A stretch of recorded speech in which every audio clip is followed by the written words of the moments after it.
దేవునికి మహిమ కలుగును గాక. దేవుడు ఇచ్చిన మహాకృపను బట్టి దేవునికి అనేకమైన కోట్లాది వందనాలు స్తోత్రాలు చెల్లిస్తుంది. ఇది మనం ఇక కాలము బహు కొంచెముగా ఉన్నది అనే విషయాలు మనం నేర్చుకున్నాము. దేనికోసము మనం సిద్ధపడాలి, కాలం ఎందుకు బహు కొంచెంగా ఉంది అనే విషయాలు దేవుని దగ్గర మనం అడిగి తెలుసుకుందాము. దేవుని ఆరాధించినప్పుడు ఆత్మతో సత్యంతో మనం ఆరాధిస్తున్నప్పుడు తను వెంబడించేవాడు తన సిలువని ఎత్తుకొని వెంబడిస్తాడు. వాక్య ప్రకారము మనం దేవుని ఆరాధించినప్పుడు దేవుడు మనకు బోధపరుస్తాడు. ఆ వాక్యమనే మొదటి స్నానంలో విడిపించి నడిపిస్తాడు. కాబట్టి దేవుణ్ణి ఆరాధిద్దాము.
Don't let me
హెబ్రీయులకు రాసిన పత్రిక 10వ అధ్యాయం 37వ వచనము చూద్దాము.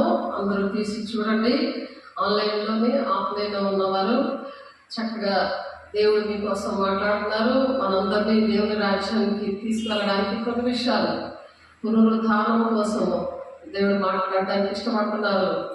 కాబట్టి ఇక కాలము బహు కొంచెముగా ఉన్నది, వచ్చుచున్నవాడు ఆలస్యము చేయక వచ్చును. దేవుడు వస్తున్నాడు. మొదటి రాకడలో వచ్చి ఆయన ప్రాణం మన కోసం, మానవాళ్ళందరి కోసం, మతం కులం భేదం లేకుండా అందరి కోసం కూడా ఆయన ప్రేమించి తన స్వరక్తముతో, విలువైన పరిశుద్ధ రక్తముతో మానవాళిని కొనుక్కున్నాడు. ఆయన ఆ రక్తం ఇచ్చి కొన్న సంఘాల కోసం దేవుడు మాట్లాడుతున్నాడు. నేను వస్తున్నాను, మళ్ళీ వస్తున్నాను, మీరు సిద్ధంగా ఉండండి, సదాకాలము నేను మీతో ఉండాలని ఆశపడుతున్నాను. అంటే ఎవరు సిద్ధంగా ఉండాలి? దేవుని బిడ్డలుగా ఆయన నా కోసం ప్రాణం పెట్టాడు. ఎవరు నా కోసం ప్రాణం పెట్టలేదు. అలాగే ఒక ప్రాణ స్నేహితుడిగా మరి సృష్టికర్త అయిన దేవుడు భర్త ఉన్నాడు అన్నది వాక్యము. అది స్త్రీ పురుషుడని కాదు, సంఘము. సంఘాన్ని దేవుడు కొన్నాడు. కాబట్టి సంఘము రక్తమిచ్చి సంపాదించుకున్నాడు. ఆ సంఘము వధువు సంఘము. అంటే ఆయన పెళ్లి కుమారుడుగా ఉంటే పెళ్లి కుమార్తె సంఘాన్ని నిష్కలంకురాలుగా దేవుడు పాపం లేకుండా పరిశుద్ధంగా ఉన్న పెళ్లి కుమార్తెనే కదా చేసుకుంటారు. కాబట్టి ఆ పెళ్లి కుమార్తె సంఘాన్ని మరి తీసుకువెళ్ళడానికి వస్తున్నాడు. అందుకనే ఇక కాలము బహు కొంచెముగా ఉన్నది, వచ్చుచున్నవాడు ఆలస్యము చేయక వచ్చును. నా ఎదుట నీతిమంతుడైన వాడు విశ్వాస మూలముగా జీవించును. నీతి అనేది, పరిశుద్ధత అనేది ఏంటంటే ఒక విశ్వాసం అనేది ఉన్నప్పుడు అలా జీవించేస్తారు. అది కష్టంలోనైనా, ఎటువంటి శోధనైనా, ఎటువంటి గాఢాంధకారపు లోయ అయినా అందులోంచి బయటికి వచ్చేస్తారు. ఆమేన్. దాన్ని విశ్వాస మూలంగా జీవిస్తారన్నమాట. అలా విశ్వాస మూలంగా జీవిస్తుంటే జీవించడు కానీ అతడు వెనుక తీసినడన అతని యందున్న ఆత్మకు సంతోషం ఉండదు. అన్ని ఆశీర్వాదాలే కావాలి. ఆశీర్వాదం రాకుండా ఏదైనా కష్టం రాగానే దేవుణ్ణి విడిచిపెట్టి, సంఘాన్ని విడిచిపెట్టి, ఆత్మీయ తల్లిని విడిచిపెట్టి వెళ్ళిపోతే దేవునికి సంతోషం లేదు. అది చెప్తున్నారు ఇక్కడ. కాబట్టి వాళ్ళు వెలికి తీస్తే దేవునికి సంతోషం లేనప్పుడు దేవుని రాజ్యంలో వాళ్ళు ఎలా ప్రవేశిస్తారు? కాబట్టి నశించిపోతారండి. కాబట్టి 39వ వచనం, అయితే మనం నశించుటకు వెనుక తీయవారము కాము. నశించిపోయి నరకానికి వెళ్ళిపోవడానికి వెనక తీయం కదా, వెనకాడుగు ఏము కదా. కాబట్టి విశ్వాసము, నీతిమంతులు విశ్వాస మూలంగా జీవిస్తారు. కాబట్టి ఎప్పుడు కూడా వెనకడుగు వేయకూడదు, గురి ఎద్దుకే పరిగెట్టాలి. ఆ సిలువను ఎత్తుకొని వెంబడించాలి. నన్ను వెంబడించేవాడు తన సిలువను ఎత్తుకొని వెంబడించడం అంటే ఎన్ని శ్రమలు వచ్చినా సరే, గాఢాంధకారపు లోయ అయినా సరే ఆయన్ని ఆరాధిస్తూ నీతిమంతులు ఉన్న రాజ్యమే పరిశుద్ధ పట్టణం అనే పరలోక రాజ్యానికి వాళ్ళ వారసులు అవుతారు. జీవగ్రంథంలో వారి పేరు మాత్రమే ఉంటుంది. కాబట్టి నీతిమంతులు విశ్వాస మూలంగా అందుకే జీవించాలంట. విశ్వాస మూలంగా జీవించకపోతే వాడి వెనక తీస్తే దేవుడికి నీ వల్ల నా వల్ల సంతోషం అనేది ఉండదు, దుఃఖం ఉండదు. కాబట్టి దుఃఖం అనేది దేవుడికి కలిగించినప్పుడు దేవుడు మనకి మంచిది. అది కష్టం వస్తే ఒకలాగా, కష్టం రాకపోతే అన్ని సంతోషాలే ఉండవు జీవితంలో. దుష్టుడు అనేకమైన ఆలోచనలు పెట్టి అనేకమైన శోధనలోని ఆ శ్రమల గుండా అది నలిపి మరి వాడు ఏమొచ్చి దేవుని రాజ్యం వెళ్లకుండా చేస్తున్నప్పుడు పరిశుద్ధాత్మను పొందుకున్న వాళ్ళు ఆ శ్రమలైనా, ఖడ్గమైన, హింసైనా, ఉపద్రవాలు వచ్చినా, ఎలాంటి గాఢాంధకారత లోయైనా సరే అందులో నుంచి బయటకు వచ్చేస్తారు. అందుకనే పరిశుద్ధాత్మ పొందుకోవాలి. పొందుకోకుండా మనం దేవుని పని చేయకూడదు. అసలు దేవుని రాజ్యానికి వారసులు కాదు అని చెప్తున్నారు. రామ 8వ వచనం ఆయన వాడు నా వాడు కాడు అని చెప్పేస్తున్నారు దేవుడు. కాబట్టి పరిశుద్ధాత్మని మనం ఆ విధంగా పొందుకొని దేవుని రాజ్యానికి వారసులుగా ఉండాలి. అయితే మనం నశించుటకు వెనికిడి వారం కాదు, కానీ ఆత్మను రక్షించుకొనుటకు విశ్వాసం కలిగిన వారమే ఉన్నాము. మన ఆత్మని రక్షించుకోవాలి, అగ్నిగుండం నుండి రక్షించుకోవాలి. అలాగ అంతం వరకు అలా రక్షించుకుంటే వాడికి జీవకిరీటం ఇస్తానని ప్రకటన 2:10 ఉంది. దేవుడు అలాగా ఓర్చుకోవాలి. అగ్నిగుండం ఓర్చుకోవడం మంచిదా, ఈ చిన్న భూలోకంలో ఓర్చుకోవడం మంచిదా? అగ్నిగుండము కోసం ఆలోచించాలి. నరకం అనేది ఉన్నాదో లేదో, మనం చనిపోతే ఎక్కడికి వెళ్తామో చాలా మందికి తెలియదు, చెప్పినా వినట్లేదు, చాలా అపహాస్యం చేస్తున్నారు, జోక్గా తీసుకుంటున్నారు. కాబట్టి అటువంటి వారి పరిస్థితులు ఎలా ఉంటాయి, విన్న వాళ్ళ పరిస్థితులు ఎలా ఉంటాయి, అవన్నీ కూడా మనము ఇప్పుడు దేవుడు మనకు నేర్పించడానికి ఇష్టపడుతున్నారు. కాబట్టి ఎలా ఉన్నారంట, మొదటి దశలోని పత్రిక 4వ అధ్యాయంలో, సంఘములకు వెలుపటి వారి ఎడల మర్యాదగా నడుచుకొనుచు మీకేమి కొదువు లేకుండాన్నట్లు మేము మీకు ఆజ్ఞాపించిన ప్రకారము మీరు పరుల జోలికి పోక మీ సొంత కార్యములు జరుపుకొనేట ఎందును మీ చేతులతో పనిచేయటి ఎందును ఆశ కలిగి ఉండవాలని మిమ్మల్ని హెచ్చరించుచున్నాను. ఎవరు చేతితో పని చేసి తినాలి, అంతేగాని ఒకళ్ళు దోచుకొని తినడం కాదని. ఇటువంటి వాళ్ళు దేవుని మాట వినలేని వాళ్ళు అనమాట. వాళ్ళకి ఏమి అయ్యో, ఈ ప్రతి మాటకి, ప్రతి పనికి, ప్రతి సమస్య విషయంలో కూడా మరి మన క్రియలే మన సమస్యలుగా వస్తాయి. అదే విశ్వాసం లేకుండా దేవునికి దూరం చేస్తాయి. నీతి మంతులు విశ్వాసంగా అలాంటప్పుడు జీవించలేరు. ఏదో తప్పులు చేసి ఇంకొకరి మీద నెట్టేస్తుంటారు.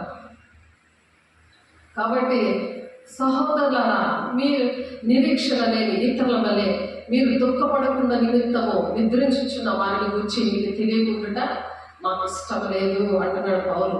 నిద్రించుచున్న వాళ్ళంటే మనకంట ముందు చనిపోయిన వారు. వాళ్ళ కోసం దేవుడు చెప్తున్నారు, యేసు మృతి పొంది తిరిగి లేచని మనం నమ్మిన అదే ప్రకారం యేసునందు నిద్రించే వారిని దేవుడు ఆయనతో కూడా వెంట పెట్టుకొని వస్తాడు ఆయన. ఆ వెంట పెట్టుకొని వస్తాడు ఆయన. అప్పుడు వెంట పెట్టుకుని వచ్చాము, మేము ప్రభు మాటలు బట్టి మీతో చెప్పినదేమనగా ప్రభు రాకడ వరకు సజీవులమే నిలిచింది. మనం నిద్రించిన వారి కంటే ముందుగా ఆయన సన్నిధిని చేరము. కాబట్టి మనం నిద్రించిన వారి కంటే మనం ముందుగా చేరే పరిస్థితి ఉండదు. కాబట్టి పాపంతో చనిపోతే వాళ్ళు ధవల సింహాసనం దగ్గర తీర్పులో నిలబడాలి. నీతిమంతులు విశ్వాస మూలంగా జీవించినప్పుడు పెళ్లి కుమార్తె సంఘముతో వాళ్ళు దేవుని రాజ్యాంగంలో సదాకాలంలో వాళ్ళు ఉంటారు. చాలా విషయాలు ఆ విషయాలు మనం చెప్పుకున్నాము. అయితే కొన్ని విషయాలు దేవుడు ఈ పునరుత్థానము, మొదటి పునరుత్థానం అంటే ఏంటి, రెండవ పునరుత్థానం అంటే ఏంటి, తాత్కాలికమైన పునరుత్థానం అంటే ఏంటి అనే విషయాలు మనం నేర్చుకున్నాం. ఎందుకంటే ఇప్పుడు కాలం సమీపించున్నది. కాబట్టి చనిపోయిన వారికి ఇంకొక ఛాన్స్ లేదు. వాళ్ళ ధవల సింహాసనం తీర్పులోనే నిలబడతారు. అది సముద్రంలో చనిపోయిన, పాతాళలోకంలో ఉన్న, సమాధుల్లో ఉన్న వాళ్ళందరినీ దేవుడు లేపి ఆ తీర్పు దగ్గర నిలబెడతాడు. కాబట్టి అవన్నీ ఎప్పుడు వస్తాయి, ఎలా వస్తాయి, ఆ విషయాలు మనం నేర్చుకున్నాము. మనం మహిమ గల సింహాసనం నేర్చుకున్నాము, నీతి గల సింహాసనం దగ్గర తీర్పు నేర్చుకున్నాము, మళ్ళీ ధవల సింహాసనం దగ్గర తీర్పు నేర్చుకున్నాము. కాబట్టి కాలం సమీపించింది. కాబట్టి ఎప్పుడు ఏంటి ఎలా జరుగుతాయి అనే విషయాలు మనం నేర్చుకున్నాము. మొదటి దశలోని పత్రిక 4వ అధ్యాయం 16వ వచనంలో దేవుడు చెప్తున్నారు ఏంటంటే, ఆర్భాటముతోనూ ప్రధాన దూత శబ్దముతోనూ దేవుని బూరతోనూ పరలోకము నుండి ప్రభు దిగి వస్తాడు. అందుకే జ్ఞానేంద్రియాలు ఉండాలి. దేవుడితో మాట్లాడే అనుభవం అనేది ఈ భూలోకంలోనే పరిశుద్ధాలను పొందుకున్నప్పుడు దేవుడు అవన్నీ కూడా ఇస్తాడు. అపోస్తుల బోధలో దర్శనాలు, ప్రవచనాలు, మరి భాషలతో మాట్లాడడం, దేవుడితో నేరుగా మాట్లాడడం, భాషలతో మాట్లాడడం అంటే ఇవన్నీ కూడా దేవుడు అనుభవంగా దేవుడు 25 సంవత్సరాల నుండి దేవుడు 8 పరిచయాలలో దేవుడు నేర్పించారు. అప్పుడు జ్ఞానేంద్రియాన్ని తెరవబట్టి ఈ ఆర్భాటంతో రావడం ఏంటి, ప్రధాన దూతను ఆ పరలోకంలో ప్రభు ఎలా దిగి వస్తాడు జ్ఞానేంద్రియాలు ఉన్న వాళ్ళు చూస్తారు. మరి ఆ శబ్దం కూడా వారికి దేవుని వినగలిగిన స్వరం ఉన్న వాళ్ళే వింటారు, మిగిలిన వాళ్ళు వినలేదు. కాబట్టి క్రీస్తు నుండి మృతులైన వారు మొదట లేదురు. ఎవరైతే క్రీస్తులో ఉండి చనిపోతారో, బాప్తిసాలు తీసుకొని వాక్యానుసారంగా నడిచి చనిపోతారో వాళ్ళు ఫస్ట్ లెగిస్తారు. ఆ మీదగా సజీవులమై నిలిచిండు మనము వారితో కూడా ఏకముగా ప్రభువుని ఎదుర్కొనుటకు ఆకాశ మండలములకు మేఘముల మీద కొనుకోబడుదుము. కాగా మనము సదాకాలము ప్రభువుతో ఉందుము. అందుకు వాక్యానుసారంగా నడవాలి, వాక్యానుసారంగా నడవాలి అపొస్తలుల బోధలో. కాబట్టి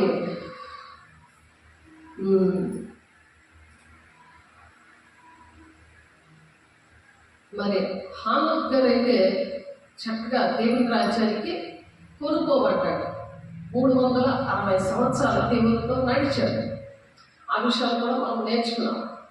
ఆదికాండం 5వ అధ్యాయంలో ఉంటుంది. కాబట్టి ఏరియా కూడా అగ్ని గుర్రాలు కలిగి రథంతో ఆయన ఆరోహణం అయ్యాడు. 2వ రాజుల గ్రంథంలో ఉంటుంది. జ్ఞానేంద్రాలు తెలుస్తాడు తన సేవకుడికి. అప్పుడు అగ్ని రథాలన్నీ కూడా అలా ఉండడం అది చూస్తాడు. అలాగా వీళ్ళు ఏంటంటే బ్రతికుండి కూడా దేవునితో ఆరోహణమైపోయారు. పునరుత్థానం అంటే చనిపోయి బ్రతకడం, చనిపోయి మళ్ళా బ్రతకడం. యేసయ్య అలాగే చనిపోయి 3వ దినాన్ని ఆయన బ్రతికాడు. ఆయన దేవుని రాజ్యానికి వెళ్ళిపోయాడు. వీళ్ళైతే చనిపోలేదు, కానీ దేవునితో నడిచి మరణము లేకుండానే, ఏ సమాధిలోని సమాధి చేయబడకుండానే డైరెక్ట్గా పరలోక రాజ్యానికి వెళ్ళిపోయారు భక్తులు. అయితే కొత్త నిబంధనలో యేసయ్య చనిపోయి మానవాళి రక్షణ కోసం చనిపోయి 3వ దినాన్నే పునరుత్థానుడయ్యాడు. చనిపోయి బ్రతకడాన్ని పునరుత్థానం అంటారు. కాబట్టి మరి దేవుడు అలాగా ఆర్భాటంతో వస్తాడు మళ్ళీ 2వ రాకడలో. అది రహస్య రాకడలో ఆర్భాటంతో వస్తాడని మొదటి దశలోని పత్రిక 4:16-17 వచనాలు మనం చూసాము. ఇప్పుడు 16-17 వచనాలు రహస్య రాకడలో దేవుడు ఎలా వస్తాడు. ఎవరైతే నీతిమంతులు విశ్వాసం మూలంగా జీవిస్తారో వాళ్ళు ఎత్తబడే గుంపులో ఉంటారు. పెళ్లి కుమార్తె సంఘాన్ని దేవుడు సిద్ధంగా ఉండమనే ఇక కాలం సమీపించింది అని చెప్తున్నారు. ఫిబ్రవరి 10వ అధ్యాయంలో టైం అయిపోతుంది, పెళ్లి కుమార్తె వస్తుందనంటే సంఘం లేచి నిలబడుతుంది కదా పెళ్లి కుమార్తెకి పెళ్లి చేస్తున్నప్పుడు. కాబట్టి సంఘము సిద్ధంగా ఉండాలి. పెళ్లి కుమార్తె సంఘంగా సిద్ధంగా ఉండమని ఫిబ్రవరి 10:37 వచనంలో మనం చదువుకున్నాం. ఇక కాలం బహు కొంచెంగా ఉన్నది, వచ్చుచున్నవాడు ఆలస్యం చేయక వస్తాడు. ఆమేన్. ఎందుకంటే అవి నెరవేర్పులన్నీ జరుగుతున్నాయి, రాకడ సూచనలన్నీ జరుగుతున్నాయి. ఈ తరంలో దేవుడు రావడానికి ఇష్టపడుతున్నాడు. అందుకనే మనం సిద్ధంగా ఉండాలి. మరి మొదటి కొరింథీయులకు రాసిన పత్రిక 10:20 అధ్యాయంలో మొదటి వరుసలో యేసయ్య ఉన్నాడు. మొదటి వరుసలో కొన్ని వరుసలు ఉన్నాయి. అందులో యేసయ్య ఫస్ట్ ఆయన చనిపోయి పునరుత్థానుడయ్యాడు. ఆయన ఫస్ట్ వచ్చాడు. మానవాళి రక్షణ కోసం ఆయన ప్రాణం పెట్టాడు. నీతిమంతులు విశ్వాసం మూలముగా జీవించాలన్న విషయంలో ఆయనకి 100 మార్కులు పడ్డాయి. కాబట్టి ఆయన మొదటి వరుసలో ఉన్నాడు. ఆయన మానవాళ్ళందరి కోసం ఆయన పరిశుద్ధుడిగా వచ్చి మానవాళికి పాపక్షమాపణ రావాలని ఆయన ప్రాణం పెట్టేశాడు. కాబట్టి మొదటి కొరింథీయులు 15వ అధ్యాయం 20 వచనంలో ఆ మాటలు చూద్దాం. మొదటి కొరింథీయులకు రాసిన పత్రిక 15వ అధ్యాయం 20వ వచనం. ఇప్పుడైతే నిద్రించుచున్న వారిలో ప్రథమ ఫలముగా క్రీస్తు మృతుల్లో నుండి లేపబడి ఉన్నాడు. మృతులలో నుండి లేపబడ్డాడు. మృతులుగా ఉన్న మనల్ని, అంటే నువ్వు జీవిస్తున్నావు కానీ నువ్వు మృతుడివే అని ప్రకటన 3వ అధ్యాయంలో ఉందంటే మనం దేనికి పనికి రాని పరిస్థితిలో ఎందుకున్నాము? పాపంలో, శాపంలో ఉన్నందుకు, బంధకాల్లో మనం ఉన్నందుకు, కళ్ళుండి చూడలేని వారిగా, చెవులుండి వినలేని వారిగా, మరి హృదయం నుండి కూడా అది కృప్పినిదిగా ఉండి ఎవరి మాటలు దేవుడి మాటలు గ్రహించలేకుండా, ఒక ప్రేమ అనేది లేకుండా, నిన్ను వల్ల నీ పొరుగాను ప్రేమించలేని పరిస్థితిలో యేసయ్య ప్రాణం పెట్టాక, ఆయన మనల్ని ఆ పాపక్షణం ఇచ్చాక ఇతరులు ప్రేమించే మనసు, దేవుని చూచే కళ్ళు, దేవుని స్వరం వెలగలే చెవులు, వాక్యం అర్థమవడం, ఇవన్నీ కూడా జరుగుతున్నాయి. ఇప్పుడు కారణం అది. కాబట్టి ఆయన ఇప్పుడైతే నిద్రించిన వారిలో ప్రథమంగా క్రీస్తు మృతుల్లో నుండి లేవబడ్డాడు. అంటే చనిపోయి ఉన్న పరిస్థితులు మనం అన్నీ ఉన్నాయి కానీ చనిపోయినట్టు లెక్క. దేనికి పనికి రావడం తిందాం తప్ప అంటాం కదా, అలాగా మనం ఒకప్పుడు ఉన్నాం పాపంలో, శాపంలో. అందుకని మానవాళి రక్షణ కోసము దేవుడు మృతులుగా ఉన్న మనలో నుండి మన మధ్యలో నుండి ఆయన మృతుల నుండి లేపబడ్డాడు. ఆయన మనుషుని ద్వారా మరణం వచ్చింది కనుక మనుషుల ద్వారానే మృతుల పునరుద్ధానం కూడా కలిగింది. మనుషుల ద్వారానే మరణం వచ్చింది కాబట్టి మృతుల పునరుద్ధానము, మనకి మృతుల పునరుద్ధానం అనేది మనకి కలిగింది. దేవుడు అందులో ప్రధానంగా ఉన్నాడు. కాబట్టి ఆదాము నుండి అందరూ ఎలాగో మృతి పొందుచున్నారో అలాగనే క్రీస్తునందు అందరూ బ్రతికించబడతారు. తర్వాత మృతుల పునరుద్ధానం అంటే దేవుడు ఎలాగైతే చనిపోయి ఆయన మనిషిగా వచ్చి ఒక యూద గోత్రంలో పుట్టి మరి ఒక ప్రవక్తగా ఉండి మరి చనిపోయి లేచి ఆయన పునరుత్థానుడయ్యి ఆయన రుజువుపరుచుకున్నాడు దేవుని కుమారుడిగా. అలా మనం కూడా దేవుని కుమారులుగా రుజువుపరచుకోవడానికి ఇక్కడ ఆదాము నుండి అందరూ ఎలాగ మృతి పొందుచున్నారో, ఆదాము నుండి అందరూ కూడా ఎలాగ మృతి పొందుచున్నారో అలాగనే క్రీస్తునందు అందరూ బ్రతికించబడతారు. ఆదాము వల్ల అందరూ చనిపోయారు కదా, ఆదాము చేసిన పాపానికి అందరూ కూడా చనిపోయారు కదా. యేసయ్య చనిపోయి ఏంటంటే క్రీస్తునందు మనల్ని బ్రతికిస్తున్నాడు. మనం బ్రతికున్న వాళ్ళుగా ఉంటున్నాం, అంటే పనికొచ్చే వారిగా ఉంటున్నాం, ఇతరులను రక్షించే వారిగా, ఇతరులను ప్రేమించే వారిగా, ఎవరైనా ఏదైనా బాధలు ఉంటే వాళ్ళ కోసం ఆదుకునేవారిగా, అది ప్రార్థనే కావచ్చు, ఆర్థిక సహాయమే కావచ్చు, ఏ సహాయమైనా కావచ్చు. నిన్ను వల్ల నీ పొరుగు వారిని ప్రేమించు అని చెప్తున్నాడు. దేవుని ఆజ్ఞలు పాటించమంటున్నాడు. దేవుని ఆత్మతో సత్యంతో ఆరాధించమని చెప్తున్నారు. అది మొదటి ఆజ్ఞ, నిన్ను వల్ల నేను పొరుగు వారిని ప్రేమించడం.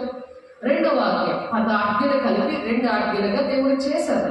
ఆ 2 ఆజ్ఞలు పాటించకపోతే దేవుని రాజ్యం వెళ్ళలేదు. ఈ 2 ఆజ్ఞలు పాటించాలంటే పరిశుద్ధాత్మను కంపల్సరిగా పొందుకోవాలి, రోజు పొందుకోవాలి. 2 కొరింథీయులు 4:16 ఉంది కదా, మనం రోజు చెప్పుకుంటాము. బాహ్య పురుషుడు బలహీనంగా ఉన్నా సరే అంతరంగ పురుషుడు దినము కూడా ఆ విధంగా నూతనపరచబడాలి. కాబట్టి అలాగే క్రీస్తునందు మనం బ్రతికించబడ్డాం.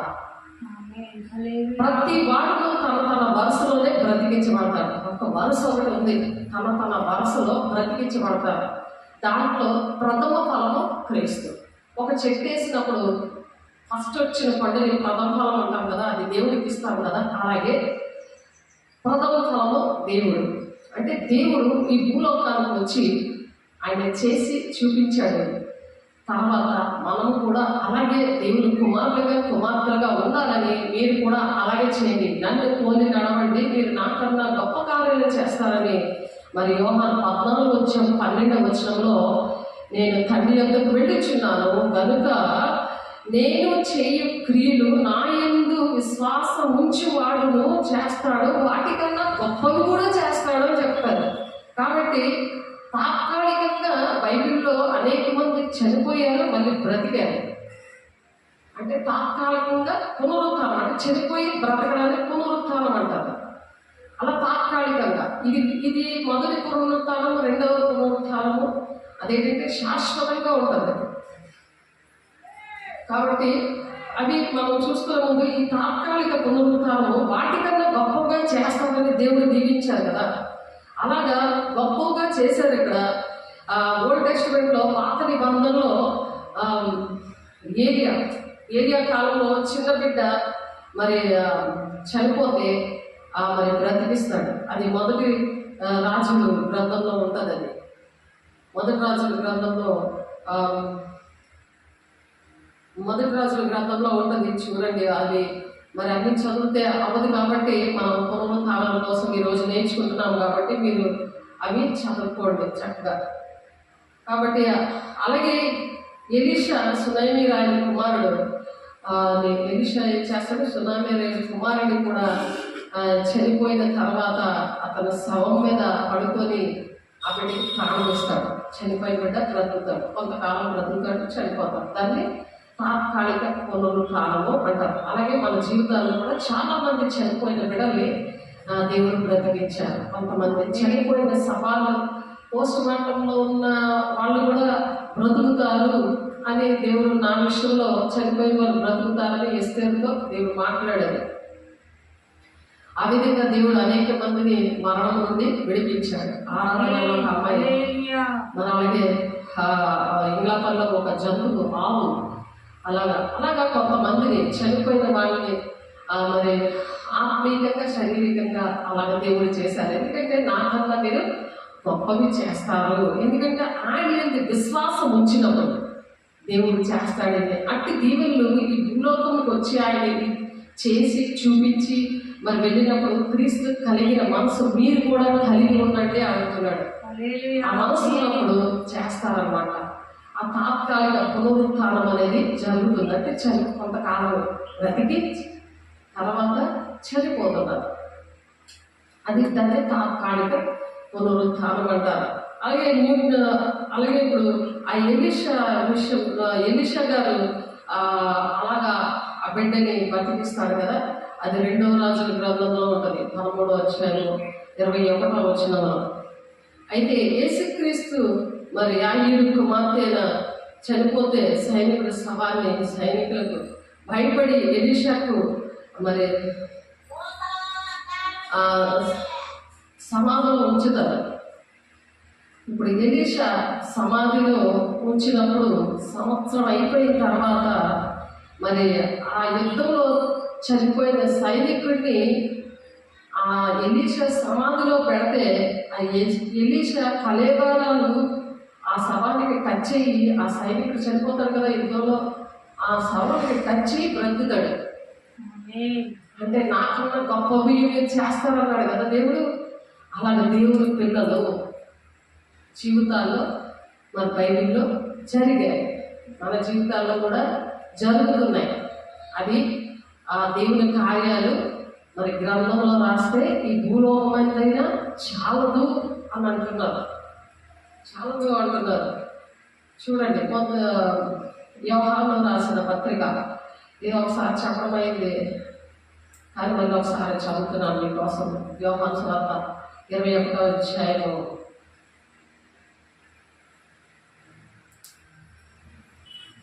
25వ వచనం బాగా గుర్తుపెట్టుకోండి. 21, 25 యోహాను సువార్త. యేసు చేసిన కార్యాలు ఇంకనూ అనేకముల కలవు, వాటిలో ప్రతిదాన్ని వివరించి వ్రాసినగా అట్లు వ్రాయబడిన గ్రంథములకు ఈ భూలోకమందంతా కూడా చాలదని నాకు తోచుచున్నది అంటున్నాడు యోహాను గారు. ఆ విధంగా ఆయన సువార్తల్లో రాస్తున్నాడు. అనేక మంది రాశారు. మనం ఆ గ్రంథాలను పట్టుకోగలమా, కొనుక్కోగలమా, ఇందులోనే ఉన్నాయి అని అనుకుంటున్నాను. అనేక మంది కార్యాలు దేవుడు చేశాడు, ఈ భూలోకానికి చేశాడు. ఆయన చనిపోయిన వాళ్ళని లేపాడు. ఇప్పుడు ఆయన విశ్వాసం ఉంటే వాళ్ళు కూడా చేస్తారు. అలాగా పాత నిబంధనలో నూతన బంధంలో చేశారు. కాబట్టి యేసుక్రీస్తు ప్రభు మరి కొత్త నిబంధనలో యాయీరు కుమార్తెను బ్రతికిస్తాడు. మరి చూడండి, చనిపోయిన లాజర్ని 4 రోజులు కుళ్ళిపోయి ఉన్న సమాధిలో కుళ్ళిపోయిన శవాన్ని లాజర్ బయటికి అనగానే వచ్చేస్తాడు. అలా వస్తాడు. ఆలోచించండి, దేవుడు శక్తిమంతుడు. ఆయన ఆ అభిషేకము మనకు కూడా ఇచ్చాడు. ఆ యోహాను 14:12 నేను తండ్రి యొద్దకు వెళ్ళుచున్నాను కనుక నేను చేయు క్రియలు నా యందు విశ్వాసం ఉంచిన వాళ్ళు కూడా చేస్తారట, వాటికన్నా గొప్ప కూడా చేస్తారంట. అంటే ఏసీ చేసిన కంటే గొప్పవి. మరి ఆ కళేబరాలు అంటే ఆ స్కెల్టన్ సమాధిలో ఎలీషా స్కెల్టన్కి సంవత్సరం తర్వాత మరి అక్కడ యుద్ధం జరిగినప్పుడు ఆ సవాలు అక్కడ ఒక బాడీని తెచ్చి ఆ సమాధి పెట్టిలో దాచారు. ఎందుకంటే అక్కడ ఉన్న ప్రజలకు జడిసి దాచినప్పుడు మరి ఎలాగా బ్రతుకుతాడు, సంవత్సరం అయిపోయింది మనిషి చనిపోయి. ఎందుకంటే ఏలియా అభిషేకము ఎలీషా అడుగుతాడు. తన గురువు ఏలియా, శిష్యుడు ఎలీషా 24 అద్భుత కార్యాలు చేస్తే అర్థమవుతుందా? అది పక్కన పెట్టే ఎలీషా అద్భుత కార్యాలు చేస్తే, ఏలియా 24 అద్భుత కార్యాలు చేస్తే, ఎలీషా 28 అద్భుత కార్యాలు చేశాడు. చూడండి, 28 అంటే గురువుకు మించిన శిష్యుడు అయిపోయాడు. ఎందుకు అలాగా గురువును అంటు పెట్టుకొని ఉన్నారు, అలాగా సేవకుల్ని అంటు పెట్టుకొని ఉండాలి. అందుకే ప్రార్థన, సహవాసం, రొట్టె విరుచుటని మీరు ఎడతక్క ఉండండి. రోజు కూడా దేవుని దగ్గర విమర్శించుకుంటూ చేసే శరీరం రక్తం తీసుకున్నప్పుడు తీర్పు పొందక పోగురు అని ఎంత చక్కగా పరిశుద్ధత అలా వస్తుంది. అలా దేవుడు మాట్లాడతాడు, అన్ని వివరించి చెప్తాడు. అనేకమైన అద్భుత కార్యాలు మన ద్వారా చేయించడానికి ఇష్టపడుతున్నాడు. దేవుని బిడ్డ గ్రహించండి. అప్పుడు మీకు దేవుని రాజ్యంలో మీకు ఒక స్థానం ఉంటుంది.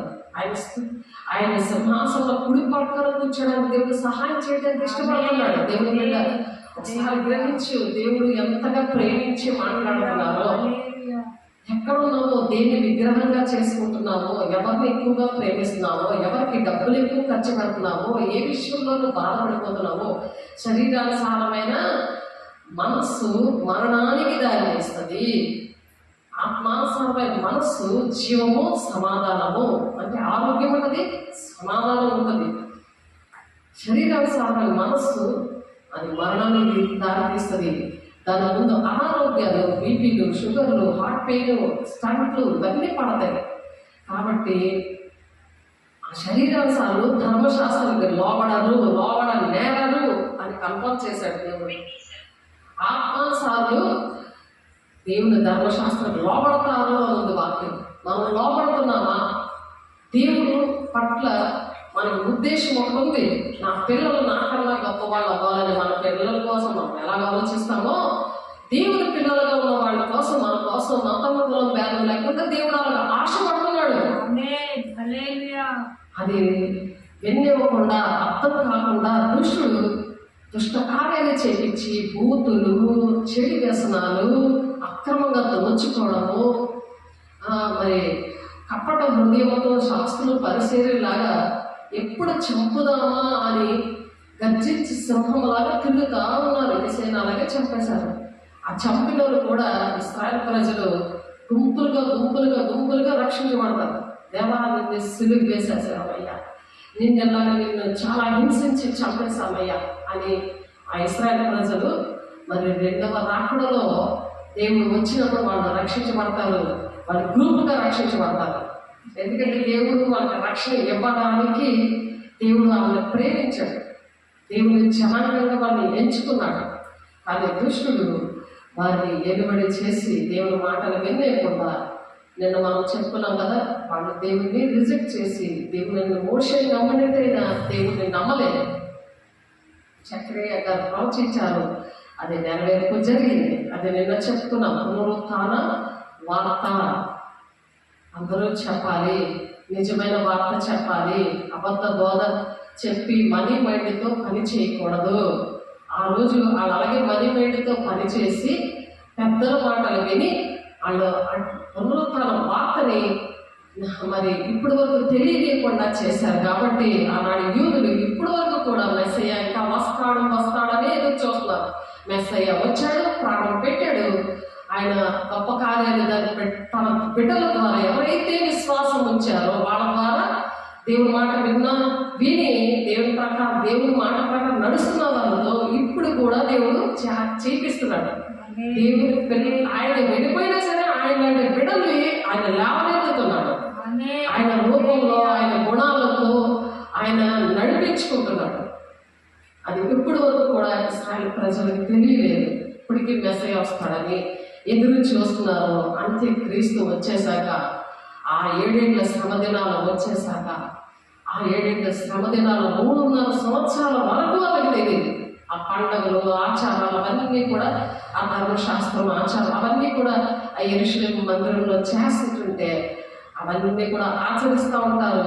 మిగిలిన 3.5 సంవత్సరాలు నేనే దేవుడిని టెస్ట్ చేసుకొని మరి యెరూషలేము మందిరంలో కూర్చున్నప్పుడు అప్పుడు వాళ్ళకి గౌరవం చేస్తారు ఆ ఇశ్రాయేలు ప్రజలకి. అప్పుడు ఏడుస్తారు. ఆ కోరు లోయలో దగ్గర ఆ ఏడుస్తూ ఉంటే దేవుడు అప్పుడు 2వ రాకడలో రహస్య రాకడ, 2వ రాకడలో రహస్య రాకడ, బహిరంగ రాకడ. ఆ బహిరంగ రాకడ ప్రకటన గ్రంథం 1వ అధ్యాయం 7వ వచనం ఉంటుంది.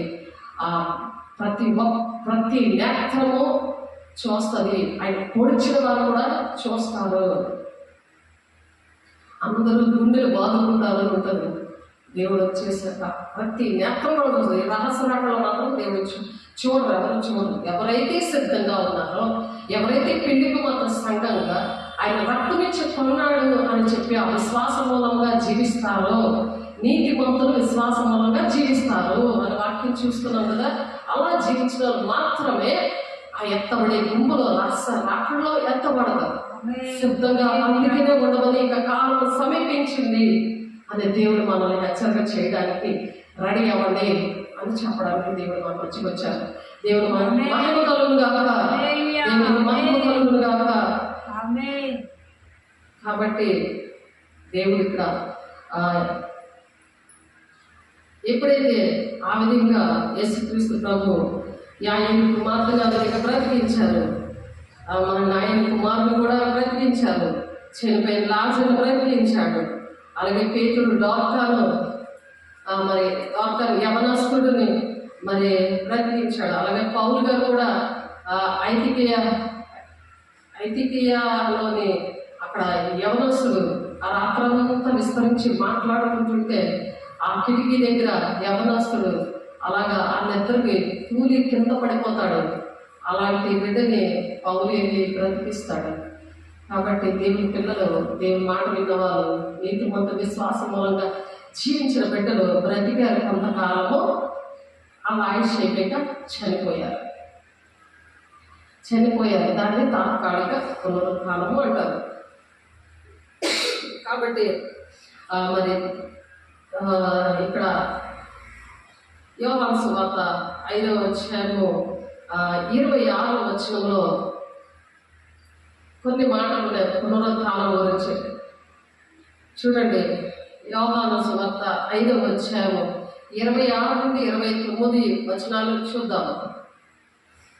యోహాను సువార్త 5వ అధ్యాయము చూడండి, రాసుకోండి చక్కగా. ఎవరు ఏ విధంగా ఉంటారో, నీతి మంతులు మరి ఏ విధంగా జీవ పునరుత్థానానికి మరి ఎలాగా వెళ్తారు, మనం చనిపోయాక ఎవరు ఎక్కడ ఉంటారు. విశ్వాసం లేకుండా దేవుడికి ఇష్టడై ఉంటా అసాధ్యమని విశ్వాసంతో నీతి మంతులు ఒక అధ్యాయం ఉంది. హెబ్రీలు 11వ అధ్యాయం చదివితే మీకు బాగా అర్థమవుతుంది. అయితే యోహాను సువార్త 5వ అధ్యాయం 26వ వచనంలో తండ్రి ఎలాగో తనంతట తానే జీవం గలవాడై ఉన్నాడో, తనంతట తానే తండ్రి జీవం కలిగి ఉన్నాడంట. ఎలాగైతే జీవం కలిగి ఉన్నాడో అలాగే కుమారుడు తనంతట తానే జీవం గలవాడై ఉండటకు కుమారుడికి అధికారం అనుగ్రహించాడు. తండ్రి ఎలాగైతే జీవం కలిగి ఉన్నాడో తనంతట తానే అదే అధికారము కుమారుడికి ఇచ్చాడు. ఆ జీవము మనలోనికి కూడా ఇచ్చాడు. ఆయన మరణం ద్వారా ఆయన మన కోసం చనిపోయి మన పాపాలు శాపాలను కూడా ఆయన మోసి ఆయన భరించి మనకు రావాల్సిన శిక్ష ఆయన భరించి, మనం చేసిన తప్పులు, మన పితరులు చేసిన తప్పులు అది 3-4 తరాలకు తండ్రి దోషం కుమారుల రాకుండా ఆయన చనిపోయాడు. మనం 1000 తరాలకు దీవెనకరంగా ఉండడానికి ఆయన చనిపోయాడు. కాబట్టి మనం అసమానికి పాపం చేయకూడదు. కడిగి ఒక దగ్గర పెడితే మళ్ళీ పెంటలో వెళ్ళి తిరిగి వస్తే ఎలా పడతాము? స్నానం చేసి వస్తే పిల్లలు ఎలా పడతాము? ఏదో అప్పుడే కదా ఉక్కిరి బట్టలు వేసి చక్కగా నిన్ను తయారు చేశాను, చక్కగా బొద్ద పండుగ మళ్ళీ తయారు చిలకబోతున్నా. అలాగే దేవుడు కూడా కోపం వస్తుంది.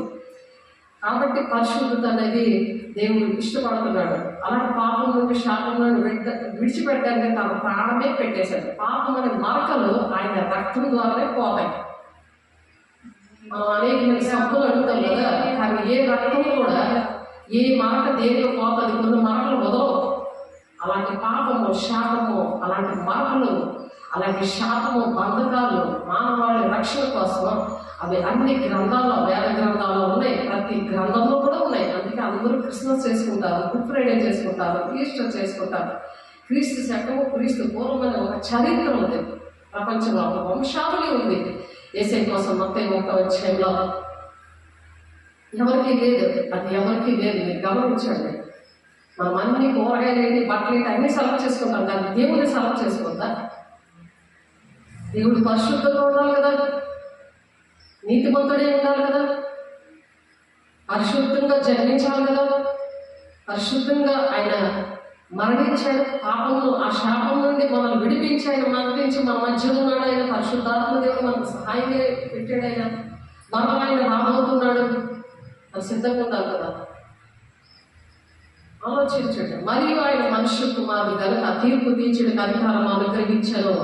దీనికి ఆశ్చర్యపరిది ఒక కాలంలో వచ్చినదే కాలంలో సమాజంలో ఉన్న వారందరూ ఆయన శబ్దము విని మేలు చేసిన వారు జీవ పునరుత్థానము, కీడి చేసిన వారు తీర్పు పునరుత్థానానికి వచ్చేస్తారు. అది మొదటి పునరుత్థానము, రెండవ పునరుత్థానం. మేలు చేసిన వారు జీవ పునరుత్థానము, కీడి చేసిన వారు తీర్పు పునరుత్థానానికి వెళ్తారు. ఆ తీర్పు ఏంటంటే తండ్రి అనే దేవుడు కుమారుడికి ఆ తీర్పు తీర్చే అధికారము యేసయ్యకి అప్పచెప్పారు. ఎందుకంటే ఆయన ప్రాణం పెట్టి జయించాడు కదా. పరిశుద్ధులకు కూడా అప్పచెప్పాడు. మొదటి కొరింథీ 6వ అధ్యాయంలో ఉంటుంది ఆ మాట, చూడండి. మొదటి కొరింథీ రాసిన పత్రిక 6వ అధ్యాయంలో, మీలో ఒకరికి మరి ఒకరి మీద బాధ్యమైనప్పుడు వాడు పరిశుద్ధులు ఎదురు కాక నీతిమంతులు ఎదురు వ్యాజ్యమాడుటకు తెగించుచున్నాడా? పరిశుద్ధులు లోకములకు తీర్పు తీర్చుచున్నారా అని మీరు ఎరుగరా? మీ వల్ల లోకములకు తీర్పు జరగవలసి ఉండగా మిక్కిలి అల్పమైన సంగతుల గురించి తీర్పు తీర్చుటకు మీకు యోగ్యత లేదా? తీర్పు తీర్చే అధికారం పరిశుద్ధులు కూడా ఇచ్చాడు. దేవుడు కుమారులుగా, కుమార్తెలుగా, పెళ్లికుమార్తె సంఘంగా సిద్ధపడిన బిడ్డలకు కూడా దేవుడు ఇచ్చాడు. తండ్రి కుమారుడికి ఇచ్చాడు, కుమారుడు దేవుని బిడ్డలుగా విశ్వాస మూలంగా జీవించే బిడ్డలకు కూడా ఇచ్చాడు. దేవుడికి మహిమలుగా చూడండి. దేవుడు క్రీస్తు పోలి నేను నడుస్తున్నాను, మీరు నన్ను పోలి నడవండి అని పౌలు గారు ఛాలెంజ్ చేశాడు. మరి మనం కూడా అలాగే ఛాలెంజ్గా బతకాలి. అది దేవుడు ఇష్టపడుతున్నాడు, దేవుడి బిడ్డ. కాబట్టి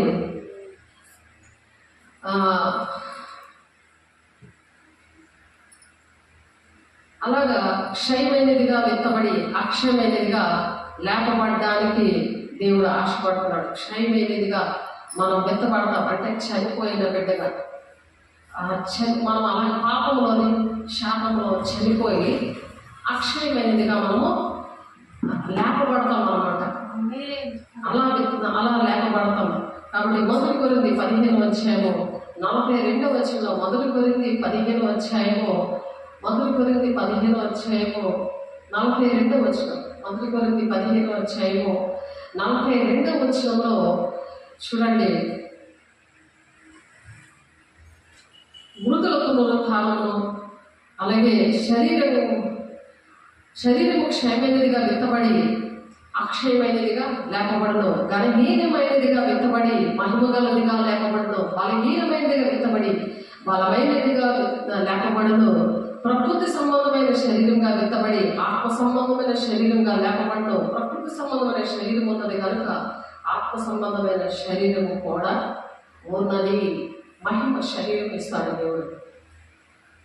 దేవుని రక్తం ద్వారా మనల్ని ఆ శాపం నుండి, పాపం నుండి, ఆ విత్తనం చచ్చిపోతేనే కదా, విత్తనం వేసినప్పుడు చచ్చిపోతే కదా అది జీవం కలిగి అనేక దీవెనకరంగా ఉన్నది. అలాగా మనల్ని ఈ భూలోకంలో జీవింప చేయడానికి దేవుడు మనల్ని సృష్టించి ఆత్మ సంబంధమైన శరీరంతో కూడా ఉన్నది. ఇందు విషయమే ఆదాము మొదటి మనుషులు జీవించి ప్రాణి అయ్యారు అని వ్రాయబడినది. కడపటి ఆదాము జీవింప చేయి ఆత్మ అన్నాడు.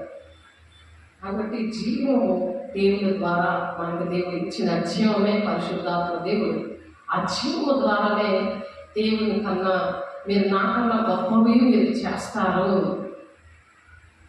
అని చెప్తున్నారు. ఆత్మ సంబంధమైనది మొదలు కలిగేది కాదు, రక్త సంబంధమైనదే మొదలు కలిగినది, తర్వాత ఆత్మ సంబంధమైనది. ఫస్ట్ ప్రకృతి సంబంధంగా మనం ఉన్నాము. దేవుడు ఎప్పుడైతే ప్రాణం పెట్టాడు అప్పుడు మనం ఆత్మ సంబంధంగా తయారయ్యాము. తయారయ్యి మరి దేవుని రాజ్యానికి కాలము కొంచెం సిద్ధపడండి అని చెప్తున్నారు కదా. 37 వచనం, ఏప్రిల్ 10వ అధ్యాయంలో ఆ విధంగా సిద్ధం చేయడానికి దేవుడు మరి ఆత్మ సంబంధమైనవి దేవుడు చెప్తున్నారు. మొదటి మనుషుడు భూ సంబంధి మట్టి నుండి పుట్టినవాడు, రెండవ మనుషుడు పరలోకం నుండి వచ్చినవాడు. అదే మొదటి ఆదాము, కడపటి ఆదాము. అంటే మొదటి ఆదాము అలా పాపముతో పుట్టిన చక్కగా తయారు చేసిన పాపములో శాపములో మరి ఉండిపోయాడు సాతాను మాట విని. రెండవ మనుషుడు వచ్చి పరలోకం నుండి వచ్చాడు. కాబట్టి మట్టి నుండి పుట్టిన వాడెవడు, మట్టి నుండి పుట్టిన వాడు అట్టివారే. పరలోక సంబంధమైన వాడు ఎట్టివాడు, పరలోక సంబంధంలో అట్టివారే. కాబట్టి పరలోక సంబంధంగా మనం పుట్టాలి, ఆత్మ సంబంధంగా మనం పుట్టాలి. అదే పరిశుద్ధాత్మ పొందుకోవడం అంటే. మరియు మనం మట్టి నుండి పుట్టిన వారిని పోలికను ధరించిన ప్రకారం పరలోక సంబంధి పోలిక కూడా మనం ధరిస్తున్నాము. సహోదరులారా, నేను చెప్పినది ఏమనగా రక్త మాంసము దేవుని రాజ్యము స్వతంత్రించుకొనలేరవు. రక్తం అంటే మనం శారీరకంగా ప్రవర్తిస్తే, భూ సంబంధాలుగా ఉంటే దేవుని రాజ్యాన్ని స్వతంత్రించుకోలేము, కానీ ఆ దేవుని రాజ్యము స్వతంత్రించుకోలేరు. అక్షయతను స్వతంత్రించుకోలదు. ఇదిగో మీకు ఒక మర్మము తెలుపుచున్నాను, మనం అందరూ నిద్రించము కానీ నిమిషంలో ఒక రెప్ప పాటున కడుపులో రోగగానే మనం అందరము మార్పు పొందుతాము. అదే మహిమ శరీరముతో ఎత్తబడే సంఘము, సిద్ధపడిన సంఘము కాలము వచ్చింది కాబట్టి సిద్ధంగా ఉన్న సంఘము అలాగా మార్పు పొందుతుంది. కనురెప్ప పాటులోనే మార్పు పొందుతాడు. ఇక కాలం బహు కొంచెంగా ఉన్నది, వచ్చుచున్నవాడు ఆలస్యమైన చేయడు, ఆయన వస్తాడు అని చెప్తున్నారు. కాబట్టి మొదటి 1551లో ఆయన వచ్చినప్పుడు ఆ బోరు మోగినప్పుడు మనమందరం కూడా మార్పు చెందుతాము ఆ విధంగా అని చెప్తున్నారు. అలా మనం మార్పు చెందుతాం. బోరం రోగును అప్పుడు మృతులు అక్షీలుగా లేకపడుతున్నారు. మనం మార్పు పొందుదుము.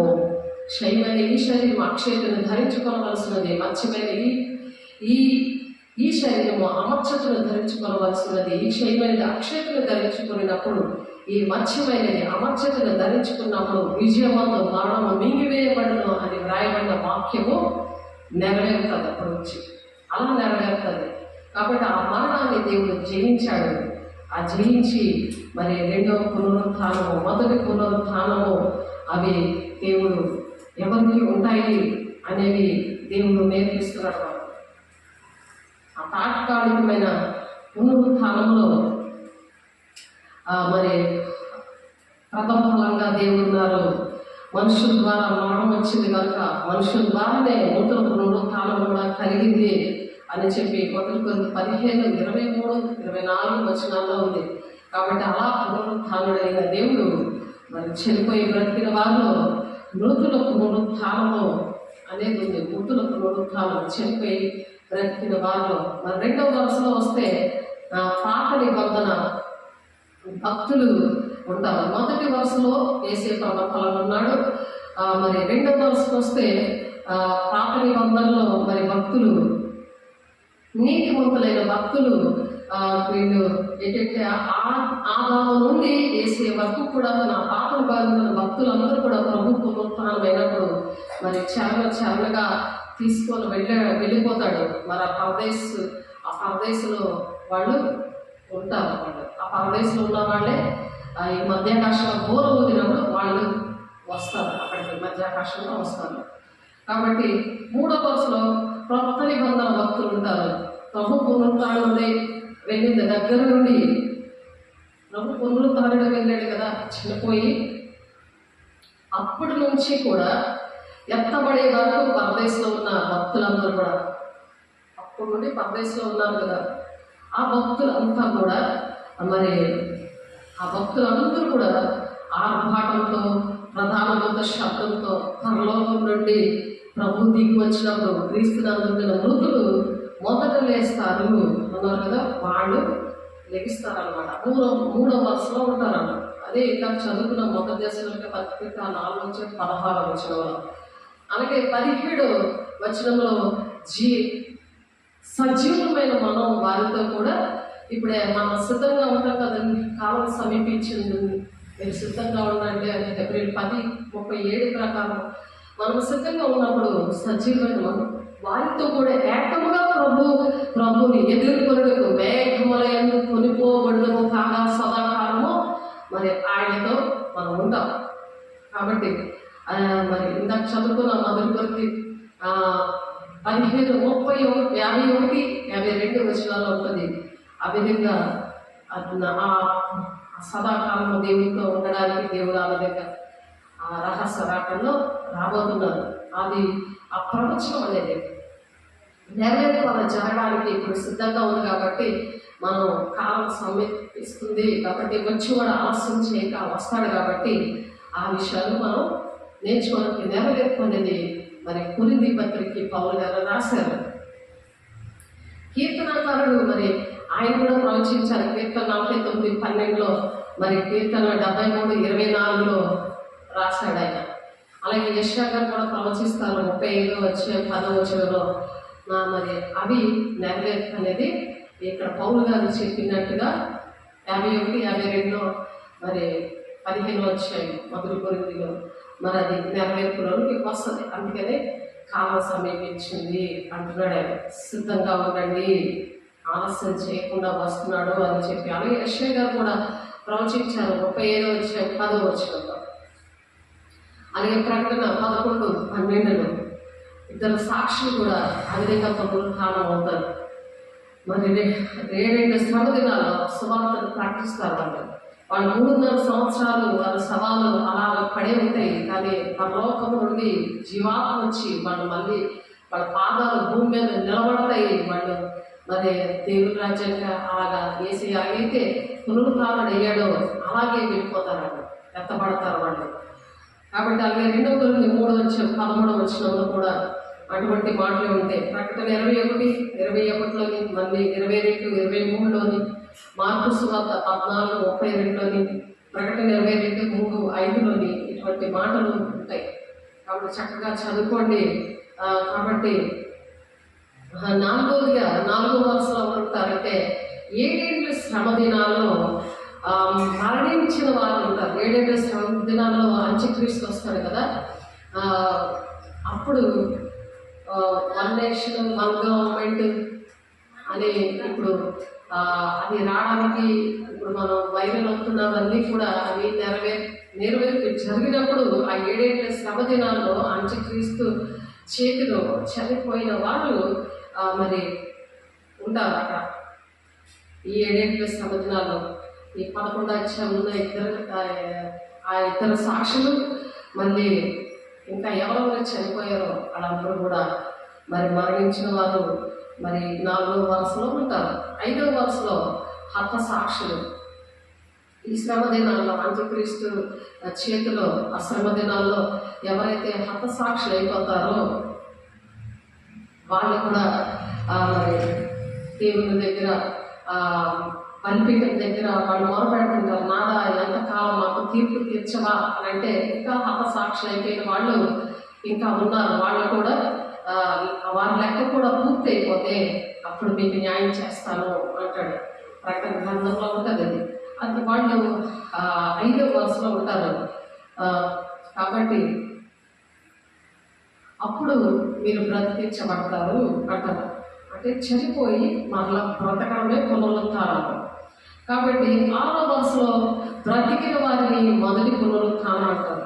ఈ 6 వరుసలు ఉన్నాయి కదా. మొదటి పునరుత్థానం దగ్గర మొదటి వరుస దగ్గర నుండి 6వ వరుస వరకు ఉన్న వాళ్ళందరినీ కలిపి మొదటి పునరుత్థానము అంటారు. వాళ్ళందరూ మొదటి పునరుత్థానంలో బ్రతికించబడతారు. అలాగే ఆ బ్రతికించబడిన తర్వాత మొదటి పునరుత్థానం మరి వీళ్ళు 1000 ఏళ్ల పరిపాలనలో ఎలా ఉంటారంటే వీళ్ళు పాలు పొందుకుంటారు.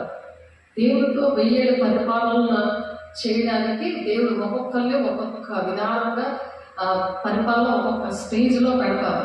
ప్రతి ఒక్కరికి ఇక్కడ ఎలాగైతే నాయకులు అందరూ కూడా లీడర్స్ ఎలా ఉన్నారో సేమ్ అలాగే 1000 ఏళ్ల పరిపాలనలో పాలు పొందుకుంటారు.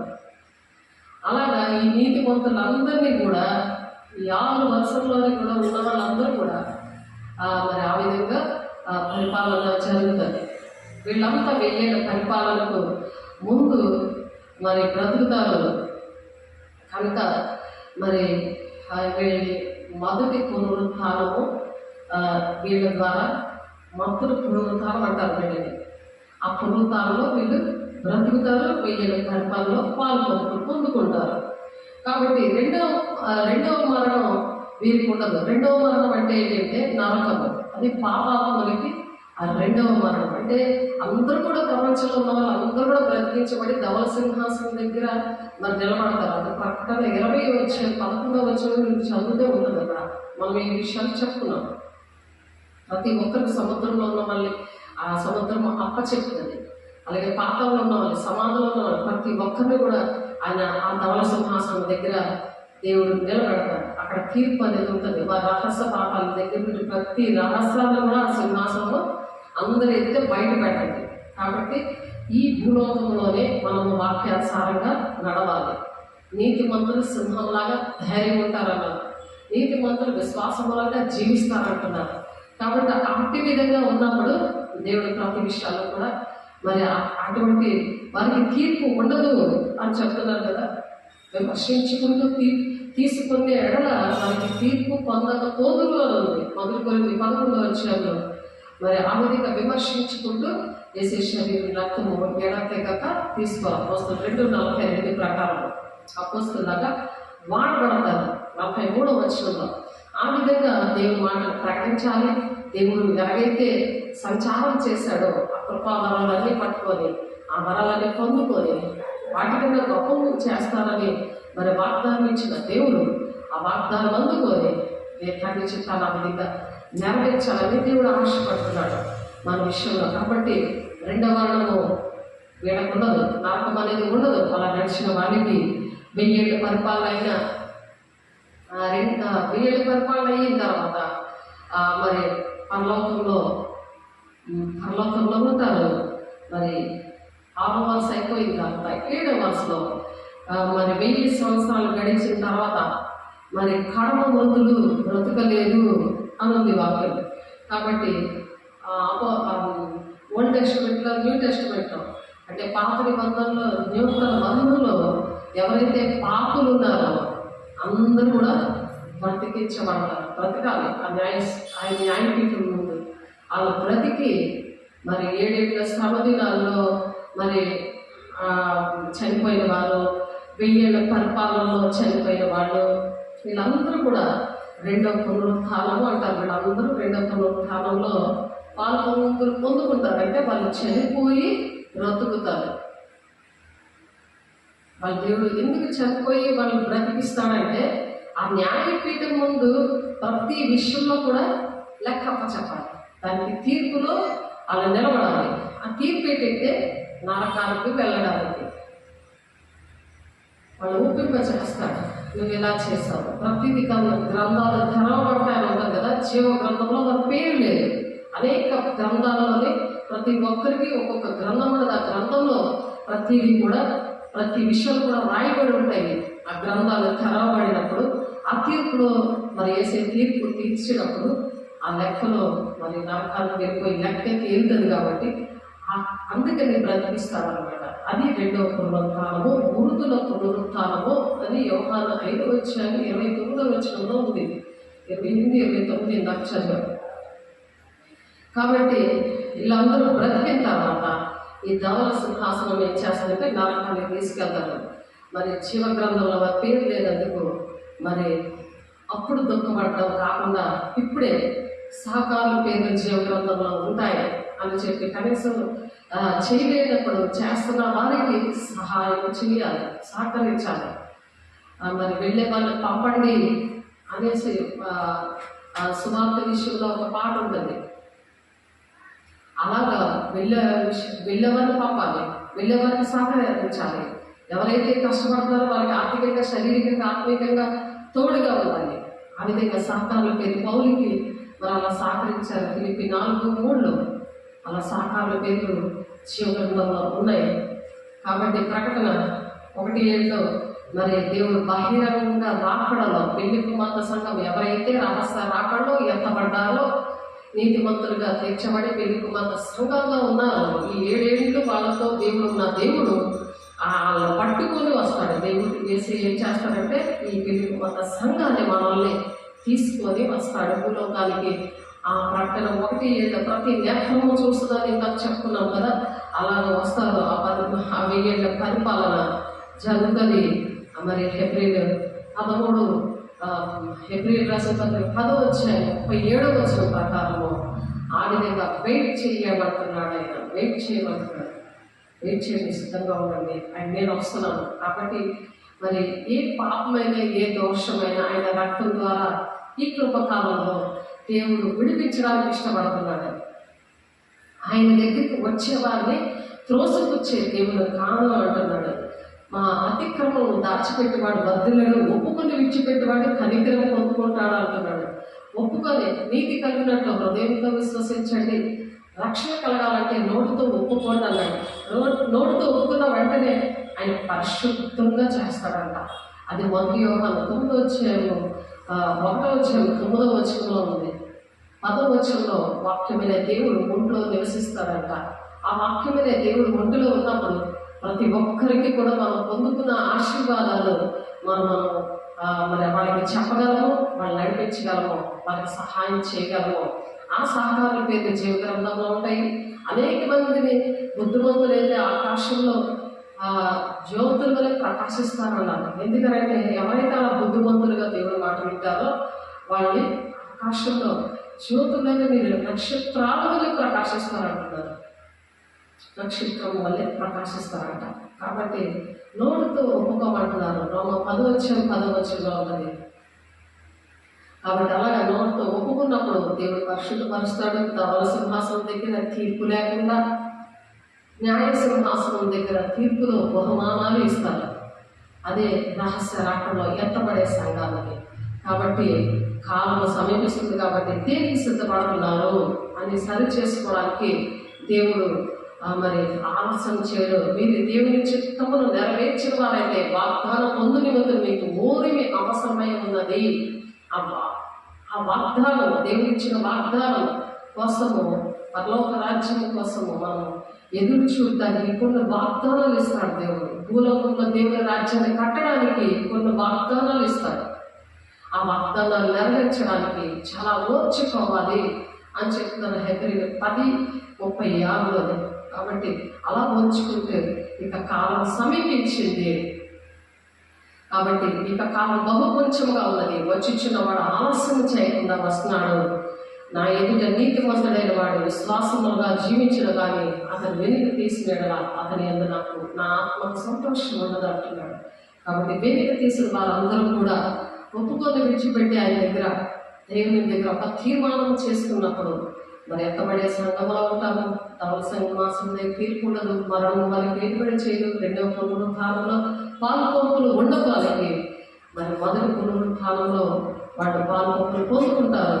మేలు చేసిన వాళ్ళు జీవ పునరుత్థానం వరకు, కీడు చేసిన వారు మరణ పునరుత్థానానికి వెళ్తారని. ఏ కీడి పనులు చేశారో, ఏ తప్పు పనులు చేశారో అవన్నీ మనం ఒప్పుకొని విడిచిపెట్టాలని ఆశపడుతూ దేవుడు దీవించి మమ్మల్ని ఆశీర్వదించడానికి మరి ప్రార్థన చేసుకుందాము. పరిశుద్ధరామ గల దేవ, అభిషేకుడా, మీ కృపగల నామం, నీ మహిమగల నామం, పరిశుద్ధాత్ముడా మీరే అధ్యక్షుడు వహించి అయ్యా మీ సన్నిధానం నుంచి మాతో మాట్లాడేవయ్యా. అయ్యా మా బిడ్డలు మీ ఆధీనంలో పెట్టుకోండి. మరి ఇంటిలో ప్రతి ఒక్క బిడ్డని ఇంటిలో కూడా నాయన వాళ్ళ హృదయాన్ని బాగు చేయడానికి వచ్చిన దేవా, ప్రతి ఒక్కరిలో అయ్యా నాయన నీ మాటలు నన్ను ఫలింపు దయచేస్తున్నాను. అయ్యా ప్రతి ఒక్కరిని అటు విధంగా నన్ను వాక్యానుసారంగా నడవడానికి ఆయన అయ్యా నా తండ్రి మొదటి పునరుద్ధానంలో వాళ్ళు పొందుకోవడానికి అయ్యా మరి ఆయన నీతిమంతులుగా ఉండడానికి న్యాయ సింహాసనం దగ్గర తీర్పులో ఆయన అనేకమైన బహుమానాలు అందుకోవడానికి ఎత్తబడే సంఘము ఉండడానికి మీరు సహాయం చేస్తున్నాను.